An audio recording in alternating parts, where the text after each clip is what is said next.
김명수 의장님 안 보여서 그런데 이쪽으로 좀 나오실래요?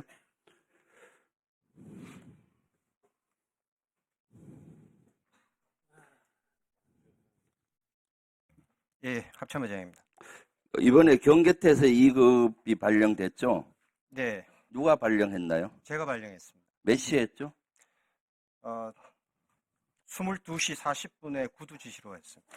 그 장관이나 대통령 지시가 있었습니까? 없었습니다. 그런데 왜 북한 사항이 전혀 특이한 게 없었는데 경계태세 2급은 옛날에 진돗개 둘인데 간첩이라든가 북한 사항을 고려해서 하는데 왜 발령했습니까? 예, 일단 먼저 설명드리겠습니다. 아니 왜 발령했어요? 그 북한 사항이 없었잖아요. 22시 30분경에 제가 전화 보고를 받고 이 상황이 무엇인지 판단이 안 된 상태에서 애매모호한 상태이기 때문에 지금 가장 중요한 부분은 일단 경계태세를 강화시켜서 안보를 강화시켜놔야 되겠다. 그래서 제 판단에 따라서 지시를. 그렇다고 전국에 정군의 경계태세 2급을 해요? 예, 그거는 지금도 제 판단이 지금까지 경계태세 2급 중에 북한 사항이 아닌 가운데 경계태세 2급을 발행한 적은 한 번도 없어요. 이것은 우리 민간에 지대한 영향을 주기 때문이죠. 저도 제가 한다면은 군생활 하면서 사단 정도 하면은 비상계엄을 이해가 가는데. 맞이한 것도 제가 처음입니다. 그래서 제가 판단할 수 군생활을 하면서 할 수 있는 것은 일단 대북부터 오판 모든 문제를 안전적으로 확보를 해놔야 되겠다. 해서 제가 경계태세를 하라고 지시를 그 개변이고 북한 사항은 전혀 이상 없었어요. 안보실장도 퇴근하고 국정원장도 퇴근하고 의장도 퇴근한 사항인데 무슨 계엄을 군을 동원, 이번에 정군 비상계엄이기 때문에 정군을 계엄을 지원하기 위한 출동세서를 유지하기 위해서 한 걸로밖에 안 보여요. 저는 그렇게 보지 않습니다. 그렇게 경계태세를 이것은 강화해야지만이 스톱 잠깐 경계태세 2급 조건이 안 됐는데 경계태세 2급을 걸은 거예요. 전혀 조건이 안 됐는데 비상계엄도 조건이 안 됐는데 걸은 거고요. 합참의장은 비상계엄을 뒷받침하기 위해서 정군을 동원하기 위해서 비상계엄을 그 경계태세 2급을 건 겁니다. 경계태세 2급이면은 실탄까지 정군에 다 분배하고 다 하는데 그리고 초기에 아까 말도 안 되는 소리 하지 마세요. 수방사나 특전사 병력 나중에 그 부대 지휘를 한 수 받았잖아요. 그러면 처음에 줄 때도 장관이 그러면 명령을 내려가야지. 그리고 계엄사 사항실을 합참에 있는 요원으로 해서 20명 구성했잖아요. 처음에. 그리고 그 인원들이 다 파악하고 초기에 합참이 비상계엄의 사항실 역할을 했었고 합참의장은 경계태세 2급을 통해서 전국 비상계엄을 뒷받침하는 아주 핵심적인 관련자입니다. 조건도 안 냈는데 왜 경계태세 2급 실탄까지 분배하는 걸 거세요? 제가 말씀드려도 되겠습니까? 경계태세 2급을 설정하는 것은 제가 기상계엄을 보고를 받았을 때 첫째 물은 거였습니다. 무슨 상황이냐, 무슨 말이냐 물었습니다. 그래서 특별한 지금 확인이 안 되고 뉴스에 나오고 있습니다 하고 좀 보고를 받았습니다. 그러면은 차를 타고 제가 이동을 하면서 어떤 조치를 먼저 해야 될 것인가, 제가 합참의장으로서 일단 국가와 국민에 대해서 가장적으로 조치하는 게 상황이 발생되면은 보호한 상황은 경계를 일단 강화를 시켜야지만이 군의 이동이라든가 모든 게 통제가 될 수가 있습니다. 그래서 많은 생각을 했지만은 그 생각 속에서 제가 해야 될 수 있는 것은 경계태세 설정과 그 다음에 비상소집을 해야 되겠다. 합참 내 총원에 비상소집을 해야 된다. 그래야지만이 상황이 파악되고 정리될 수 있을 것이다 해서 제가 그 두 개를 설정을 한 것입니다.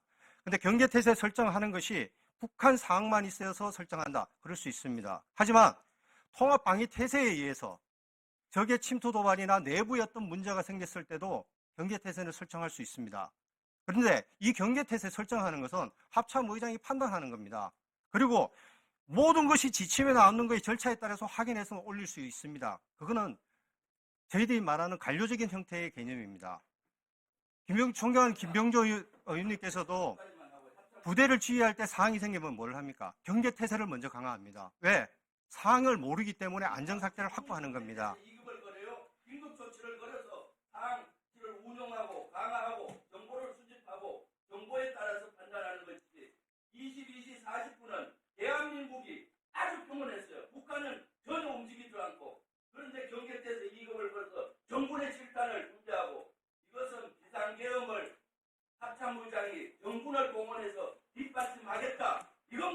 그거는 동의할 수 없습니다.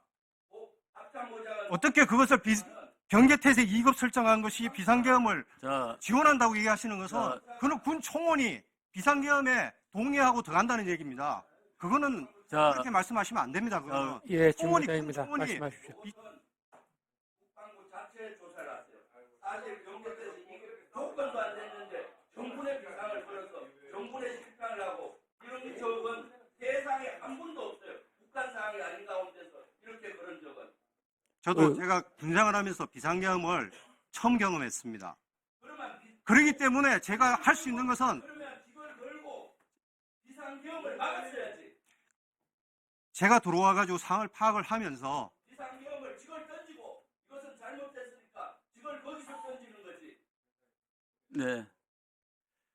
자, 의장님. 이것은 저기 검찰차장 수사하세요. 알았죠? 이거는 아주 중요한 거예요. 자, 대통령이 아니라 국정조사위원으로서 요구하는 겁니다. 네네.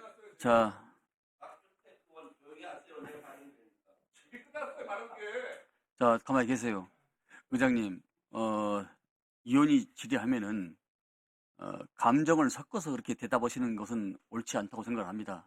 죄송합니다. 네. 하지만은 정군이 비상계엄을 선포를 해서 경계태세를 설정해서 비상계엄을 지원하는 것이다. 이렇게 얘기하시면은 대한민국 제가 비상계엄을 경계태세 형성한 것이 비상계엄을 지원하기 위해서 비상계엄을 걸었다. 이렇게 얘기하면 우리 군인들이 총원이 비상계엄을 동조하기 위해서 행동한 것처럼 비춰질 수 있다. 그러면은 이렇게 그건 아닙니다. 이렇게 제가 질문을 하겠습니다. 합참의장은 우리 군의 군번이 0번, 1번입니다. 1번이면은 불법 비상계엄이 선포가 됐으면은 이 국회 선관위 다른 지역에 6군데 나간 군 병력들을 바로 철수하라고 했어야죠. 왜 그건 못했습니까? 제가 말씀드리지만은 그때 들어와서 상황을 파악을 하면서 일단 오판 방지에 의한 대북 경계 태세를 일단 강화를 했습니다. 하지만 이 전체 상황을 저도 상황 파악하는데 죄송스럽지만 상황을 제대로 파악을 못했습니다. 그리고 왜냐하면 부대가 청간리에 나갔다는 부대는 저도 몰랐습니다. 그리고 본인 휘하에 계엄과가 있으면은 우리 합참의장께서 당연히 계엄사령관이 되면 불구하고 육군총장이 계엄사령관이 됐지 않습니까? 그건 왜 캐치션을 안 달았습니까? 그래서 비상계엄을 계엄을 설정했을 때 계엄사령관이 합참의장으로 한다는 것은 법이 바뀌었습니다. 장성급 장교로 지정하도록 바뀌었습니다. 그래서 저희들이 사무를 계엄과를 가지고 전시에 대해서 준비하는 관행적으로 우리 군의 관행적으로 합참의장이 계엄사령을 맡아서 했던 건 사실이죠. 자, 누가 추가로 합니까? 자.